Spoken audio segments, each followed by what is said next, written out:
সম্মানিত ড্রাইভার ভাইরা, আপনারা যারা অনেকে নতুন ক্লাস প্লেট লাগানোর পরও আপনাদের গাড়ি দৌড়ে না, ডাল ভাঙে না, গাড়ি শক্তি পায় না, এই কমপ্লেনটা বহুত হাজার হাজার ড্রাইভারদের আমাদের পাওয়া যায়। মূলত এই নতুন ক্লাস প্লেটগুলো লাগালে কতদিন সময় লাগে গাড়িটা সেট হতে এবং কি শক্তি করতে, এই বিষয়গুলো আমি আপনাদের একটু প্র্যাকটিক্যালি দেখাতে চাই। আপনারা দেখতে পাচ্ছেন আমার হাতে কিন্তু একটা ক্লাস প্লেট, ঠিক আছে, আর এই যে একটা প্রেশার প্লেট, ঠিক আছে। যে জিনিসটা দেখাচ্ছি দেখেন, এই মালটা কিন্তু নতুন আর এই মালটা হচ্ছে পুরান। এই মালটা অসংখ্য জায়গা দিয়ে খাওয়া আছে, এখান দিয়ে খাওয়া আছে বা এখান দিয়ে খাওয়া আছে, এটা কিন্তু একটু টাল আছে। তো এখন যখন আমরা ক্লাস প্লেটটা এভাবে লাগানো হয়, ইঞ্জিনের ভিতরে থাকে, যখন আপনারা প্রেশারটা দেন এই জিনিসটা কিন্তু এভাবে ঘুরে।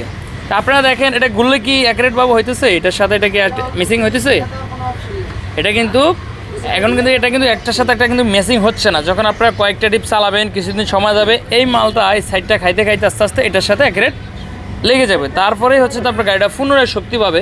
তো আমাদের অনেক ড্রাইভার ভাইয়েরা ডিএক্টিভ না যাইতে তাদের একটা কৌতূহল শুরু হয়ে যায়, গাড়ি ভাগতেছে না, গাড়ি দৌড়াইতেছে না। কিন্তু যখন আপনি দেখবেন এই প্রেশার প্লেটটা যদি অ্যাকুরেট থাকে, খাওয়া না থাকে মালটা, তো যদি আপনি ক্লাস প্লেটটা লাগান তাহলে ডিএক্টিভের মাথায় হয়তো আপনাদের শক্তিটা ফিরে আসবে। আর যদি খাওয়া থাকে তাহলে কিন্তু এই জিনিসটা একটু সময় লাগে একটু।